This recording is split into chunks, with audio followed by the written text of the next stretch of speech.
Hello, everyone. I've got Laurence Halsted with me this morning from the True Athlete Project. I was on a brilliant webinar Laurence did the other day on compassionate leadership. So I thought today we talk about the power of compassionate leadership. So thanks for coming on, Laurence. Maybe you could, just tell us a bit about your work and, why you believe so passionately on compassionate leadership. Yeah, well, I mean, my work is largely with this charity, the True Athlete Project. We work with athletes and coaches, and we have a mission to create a more compassionate culture of sport. And I've seen firsthand my own experience as an athlete. I was in two Olympic Games, and like my own career, I can almost separate from the first two thirds, which were very uncompassionate to others, to myself, to the last third and around those two Olympics, which were just totally different and far more compassionate and loving, far more in tune with who I actually wanted to be and was, I felt. And it was just, it was night and day in terms of my experience, my enjoyment, but also my performances, consistency, the peak of performance. Everything shifted in the right direction after I kind of changed my approach. So I've seen it firsthand. I've now kind of worked with a lot of athletes through the charity. I was also a performance director in a federation. And there are also examples just left, right, and center if you're looking for them, where this is the route forward. It's more sustainable, healthier, leads to more fun, more enjoyment of the individual at all levels, and it's a performance enhancer. So what's not to love? I think that's the key, isn't it? Because a lot of people don't see it as a performance enhancer. They think it's soft, or, if you've lost a game when you're sitting in the change room, you should be sad and crying in the corner and suffering. So, what, what research have you got to show that actually this enhances performance as well? Well, yeah, on that first point about kind of suffering after losing or failing or whatever you like. I mean, my primary research is my own experience of many years of suffering really badly after I lost, every time after I lost. And that would just I knew that was coming if I lost, and it would start to impact my performance. So I was feeling worse and performing worse. And again, when I made that switch, all of that anxiety was gone, and I could just be far more focused on what I needed to do. I wasn't going to suffer afterwards. It wasn't a backlash coming. And yeah, and indeed, there's really great research out there. Kristin Neff is the kind of superstar researcher into self-compassion, and it's basically that. It's kind of treating yourself like you would a close friend or a teammate. Like we're generally pretty good at like Yeah. treating those around us that we love and care about with forgiveness, kindness, warmth, and really bad at doing it to ourselves. So that suffering, we would never want our teammates to suffer when they missed a penalty or something. We just want them to get back up and like carry on playing.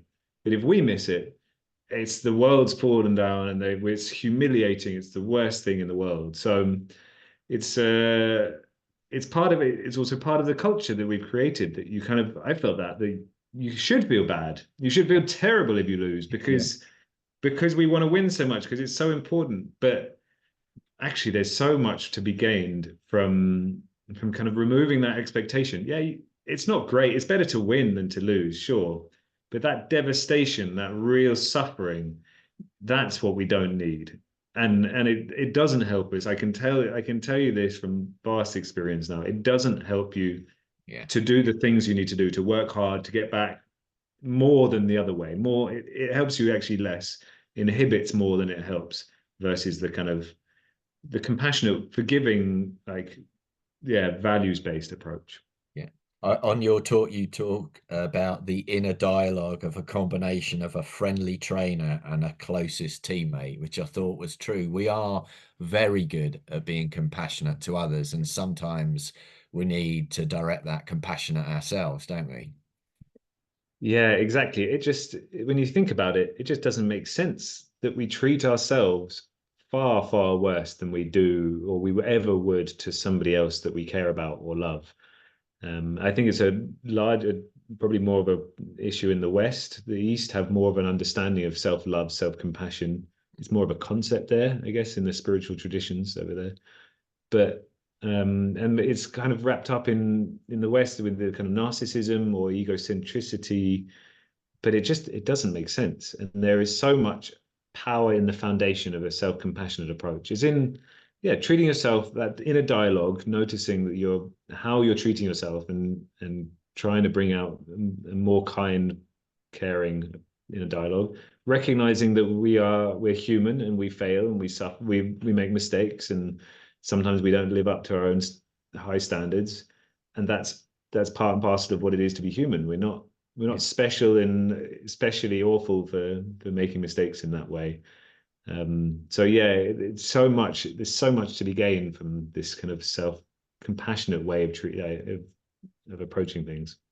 So as a director of sport, we would have seen lots of children playing a game of netball, hockey, rugby, football, whatever, and afterwards they're in tears. So, what can we do with our culture or our environment or with our parents to encourage them to be more compassionate and to, be realistic about their expectations and that, winning's not the be all and end all, particularly, we're talking about school children here who are 11, 12, 13 years old. Yeah, well, I would start with the advice that my sports psychologist gave me back in 2012, just before the London Olympics. So I was a 27-year-old man, and I still needed this help.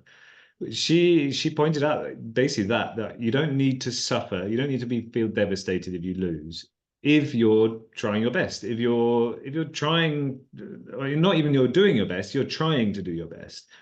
As long as you're doing that, you're trying to stick to the game plan, you're trying to stay focused, then it doesn't make sense to really beat yourself up. If it doesn't go your way, that's sport, that's life. That was enough for me almost with some follow-up conversations, but that really triggered something. And then, I mean, there's actually some really cool stuff that you can do more kind of embedded in coaching practice, which is just like you said, just shift the focus away from the result of the match or the game and onto the process of the performance.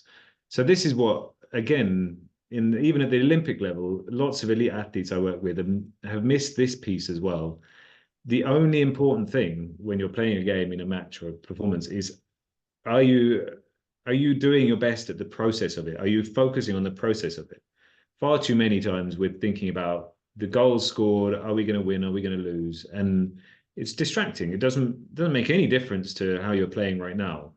You need to have an idea. So as a coach or as a young player, have an idea of what does good look like? What's a good performance? What does it actually feel like?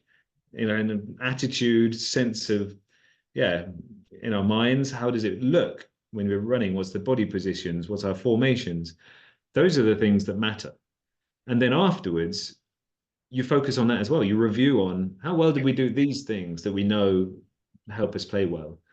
And it just that separation from the result Yeah. to the performance is removed so much of the anxiety because the result's out of our hands. Yeah. We could play the best we've ever played, but we're playing against the Arsenal first team and we get destroyed. Yeah. It doesn't make sense to whatever, you get the idea. The Yeah. result is not the be all and end all. It's how well are we living up to our best performance.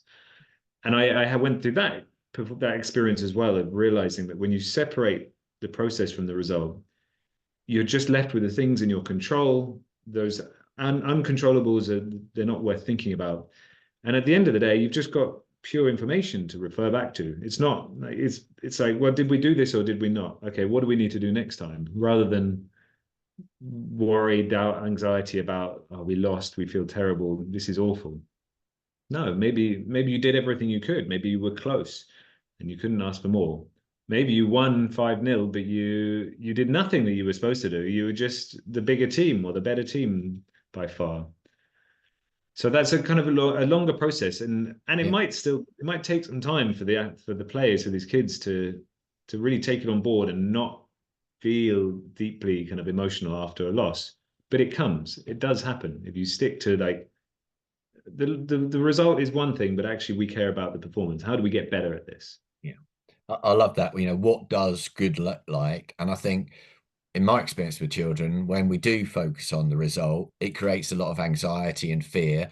And it is rare that a child or any athlete performs well in that environment of fear and anxiety anyway. So I love that. What does good look like? What about, we talked about compassion for your opponent, and there were some brilliant examples in the Olympics. There was that shot of Hayden Wild with Alex Yee after he'd been overtaken literally at the end of the Olympic track, and then they're both sitting down, and Wild's got his arm round Yee.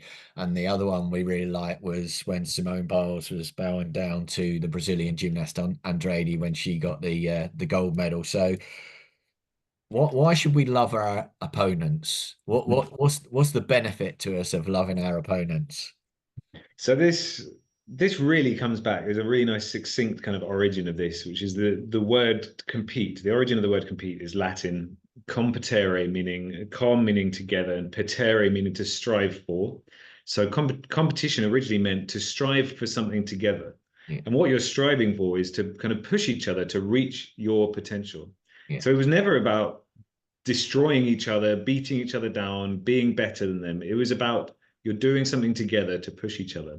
yeah, And we see some of the best rivals. You mentioned a couple, like the Nadal Federer rivalry, where they absolutely recognize this. They could never have achieved this yeah, subliminal greatness without each other. yeah, And there's so much love between them because they see it. yeah, I mean, it's so evident with them.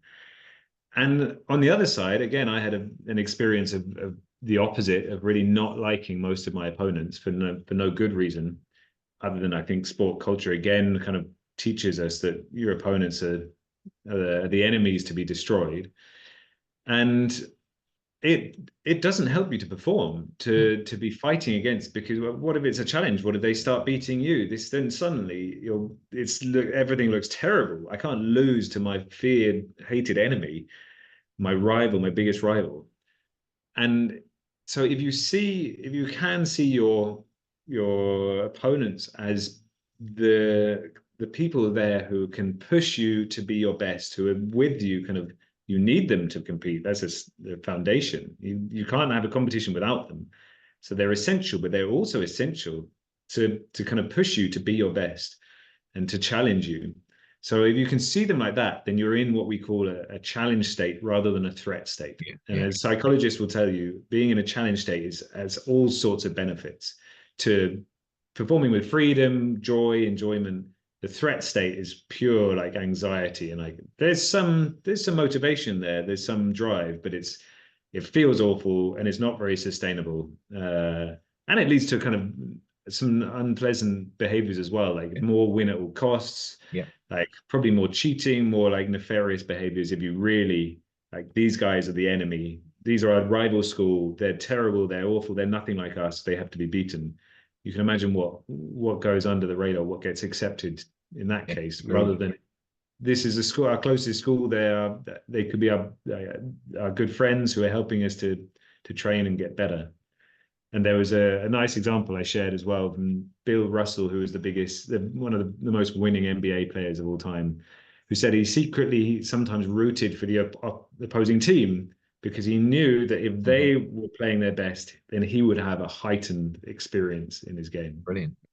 And I think I Mm. love that. I mean, I agree with you completely. As teachers, we are teaching children, so our schools should be other schools should be friends, not rivals at all. And I love again now that we have got evidence that this sort of compassionate style leads to higher performance. So just to finish, Laurence, people might want to look a bit further afield. Obviously, you do some work with the True Athlete Project. Where else can people find out about compassionate leadership? Well, I write a fair bit about it on my own blog, lawrencehalsted.com, so people can check out my blog. And I do some work for a company called the Compassionate Leadership Academy. Can be interesting, but that's more in the corporate space. And then, I mean, in sport, I mean, the trueathleteproject.org is where we really do this. We work with athletes, coaches, schools, community sports centers, so all levels. And it's this really, it's how to become compassionate, create compassionate sporting environments. And it's on a practical level. It's like taking these words that are sometimes understood differently, and like, what does that mean for you in a coaching session, in your lessons? How do you create this in your daily life? So maybe the True Athlete Project is the place for most of your listeners, I'd say. That's great. And I'd highly recommend the True Athlete Project as well. Well, thanks for that, Laurence. Really enjoyed it. And hopefully we'll catch up again with you soon. Brilliant. Thanks.